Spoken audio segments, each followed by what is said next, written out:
Master minds commerce చదవాలనుకునే 10th inter విద్యార్థుల తొలి ఎంపిక. అంటే ఒక మనిషి ఇంత గ్యాప్ తర్వాత కూడా సినిమా పైన ప్రేమతో ఇలాంటి ఓ కంబ్యాక్ ఇవ్వడం సాధ్యమా? అండ్ ఎంఎస్ రాజు గారి ఇప్పుడు మైండ్ సెట్ ఎలా ఉంది? అగదా మూవీ పైన ఆయన ఎంత నమ్మకంగా ఉన్నారు? ఇలాంటి అన్ని విషయాలను తెలుసుకుందాం. హాయ్ సార్, నమస్తే.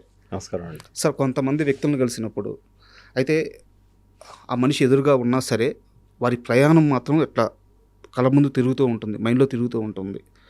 ఒక శత్రువు, ఒక దేవీపుత్రుడు, ఒక దేవి, ఒక మనసంతా నువ్వే, వర్షం, ఒక్కడు, నువ్వు వస్తా అంటే నేను వద్దంటాను, చెప్తా పోతే తెలుగు సినిమా ఇండస్ట్రీకి కొన్ని పదుల మంది స్టార్స్ని అందించిన చేతులు అవి. ఇలాంటి వ్యక్తి ముందు కూర్చొని ఈరోజు ఇంటర్వ్యూ చేయడం చాలా అదృష్టంగా భావిస్తున్నాను.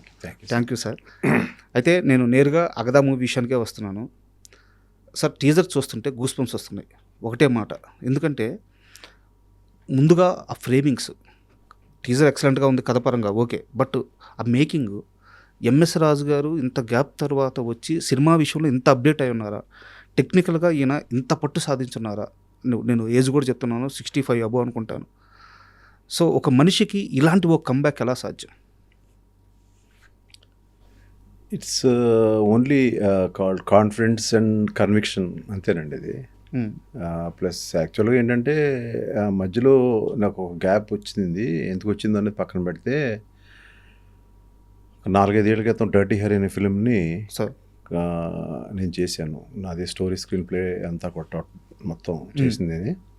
చేసినప్పుడే అది రీచ్ కాలేదంటే థియేటర్స్కి రీచ్ కాలేదు. Because of some Covid situations వల్ల అది సినిమా రీచ్ కాల. చాలా బాధపడ్డా, ఎందుకంటే కొంచెం హార్డ్ వర్క్ చేసిన సినిమా అది.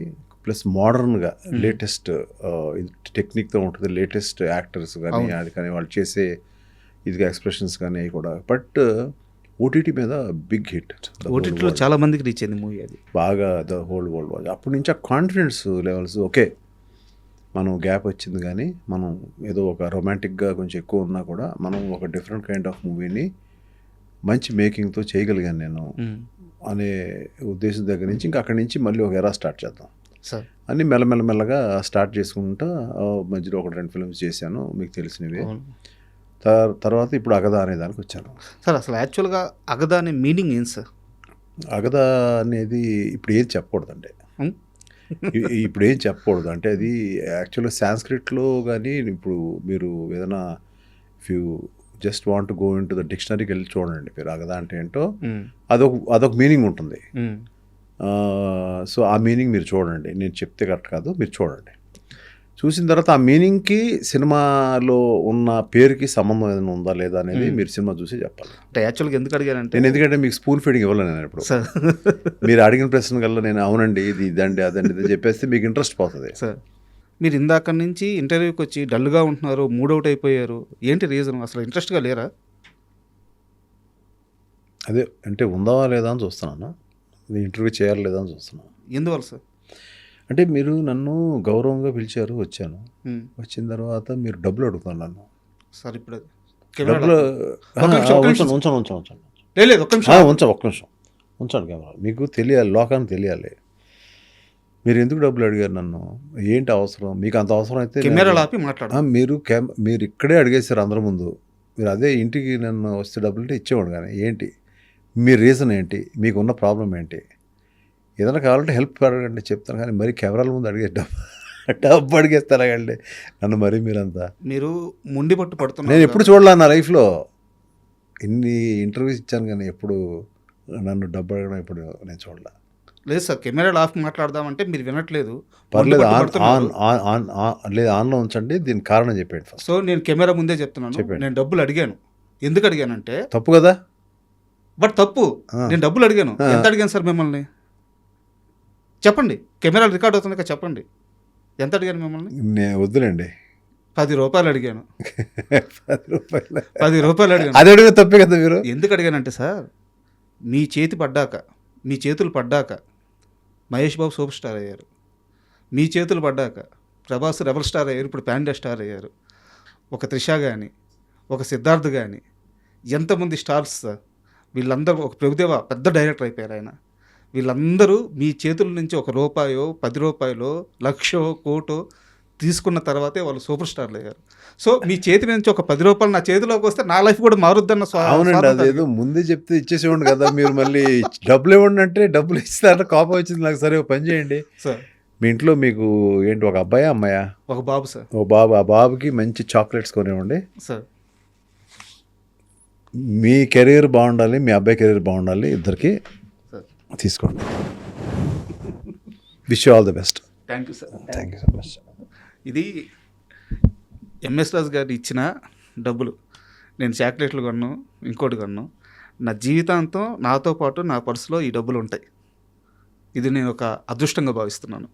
ఇది ఇచ్చిన డబ్బు కూడా 1000 రూపాయలు 1 crore అవ్వాలని కోరుకుంటున్నాను. అయ్యో మీ దీవెన్ సార్.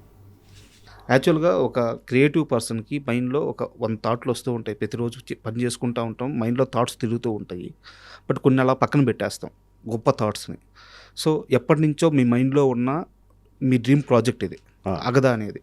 సో అసలు ఈ లైన్ మీకు ఎప్పుడు క్రియేట్ అయింది మైండ్లో? లైను ముందరే ఉందండి. ఈ కైండ్ ఆఫ్ ఫిలిం ఒకటి డిఫరెంట్ దాదాపు చాలా ఉన్నాయి నా దగ్గర. ఇందులో కైండ్ ఆఫ్ డిఫరెంట్ ఫిలిం ఇది ఏదైనా చేద్దాం, కానీ బడ్జెట్ ఎక్కువ అవుతుంది.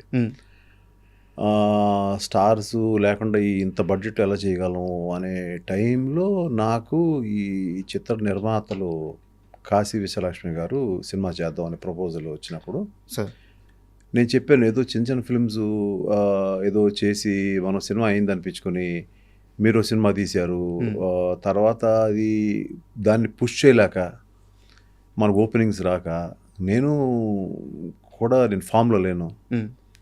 అది రైటా కాదా అసలు ఫస్ట్ అయితే డిస్కరేజ్ చేశాను వద్దని.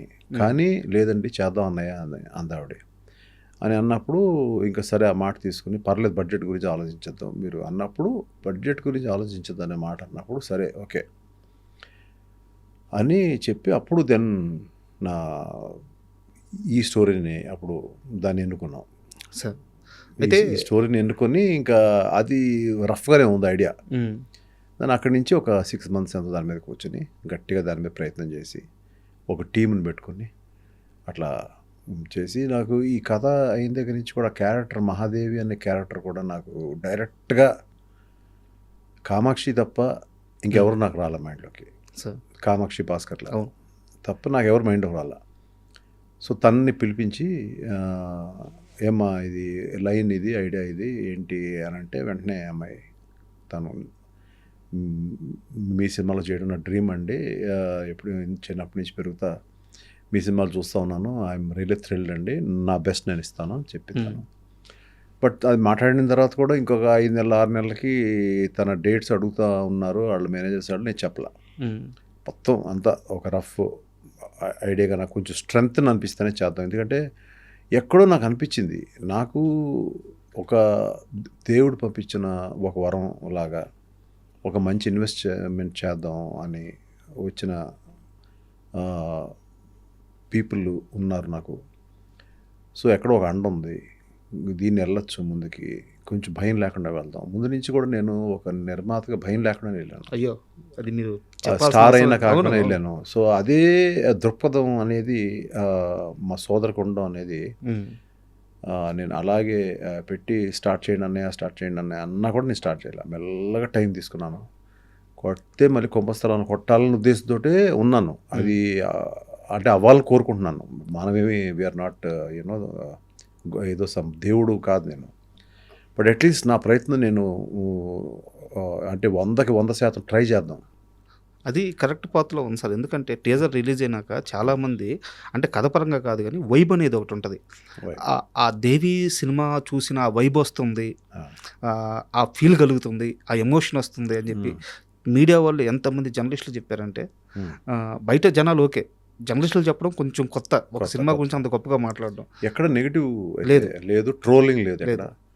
అది నిజంగా నా అదృష్టం. అంటే నేను ఓపెన్గా అడుగుతున్నాను, దేవికి ఈ సినిమా 2 అనుకోవచ్చా, లేదంటే దేవికి లేదండి. దేవి అనేది అది ఆ పార్ట్ అది వేరండి. అది నేను ఇంకో నిర్మాతకు చేస్తున్నాను. అది అవునా? దేవి పేరు చెప్పినప్పుడు అది వేరండి. అది ఇంకా it will take some time. అది కరెక్ట్ హీరోయిన్ దొరకాలి, దానికి చేయాలి. ఓకే. బట్ ఇప్పుడు దానికి దీనికి సంబంధం లేదు. కానీ ఆ కైండ్ ఆఫ్ ఫిలిం లాగా చేద్దామని కూడా నాకు ఐడియా లేదు. అంటే ఎందుకు కంపేర్ చేస్తారంటే జనం, నేను దేవి అనేది ఒక సెన్సేషన్ అప్పట్లో. ఫస్ట్ పాన్ ఇండియా ఫిలిం అది. Sir that is the first pan India film. Devi చాలా ఫిలిమ్స్ రిలీజ్ అయ్యాయి అప్పటికి. అలాంటి ఫిలిమ్స్ కొన్ని పాము మీద కానీ అమ్మవార్ల మీద కానీ రిలీజ్ అయిన ఫిలిమ్స్ ఉన్నాయి. తెలుగు తమిళ వరకే పరిమితం అయ్యారు అవి. నేను అన్ని లాంగ్వేజెస్ రిలీజ్ చేశాను ఆ సినిమాని. సార్ ఎందుకు అనిపించింది, అలా చేయాలనిపించింది. అది దట్ వాజ్ ఎ సెన్సేషన్ అది. సో అట్లా ఈ ఫిలిము దానికి దగ్గరగా తీసుకురావడే చేసే ప్రయత్నం నేను చేయలే. దీని కథ వేరు, దీని కథ కమామిషు ఇది వేరు టోటల్గా. ఓకే. కొత్తగా వనిత విజయ్ కుమార్ గారి అమ్మాయిని కూడా పాప పెట్టుకుని తను వాళ్ళ మదరు, నేను చెప్పాను అది ఆల్రెడీ జనం తెలిసిన మ్యాటరే అయినా కూడా మళ్ళీ మళ్ళీ చెప్పాల్సి. సో తను వనిత మంజులు గారు వాళ్ళ అమ్మాయి. సో తను దేవి అనే ఫిలింలో she has a very beautiful role, అవును. తెలుసు. అవును. తనుని ఇంట్రడ్యూస్ చేశాను. తమిళ్లో చేసింది 1-2 ఫిల్మ్స్, తెలుగులోకి ఇంట్రడ్యూస్ చేశాను. చేసి ఇప్పుడు ఇన్నాళ్ళకి తన కూతురుని మళ్ళీ ఇంట్రడ్యూస్ చేసే ఇదిని ఇచ్చాడు ఆ దేవుడు. అంటే ఒక మంజులు గారి ఫ్యామిలీ, మంజులు గారి యొక్క లెగసీ నుంచి వచ్చిన ఒక అమ్మాయి. అండ్ సో తను ఏం చేసింది, వీళ్ళందరూ నేను చెప్పిందంతా అక్కడ ఆ స్క్రీన్ మీద అంత ఉందా లేదా అనేది మీరే చూసి రేపు పొద్దున చెప్పాలి.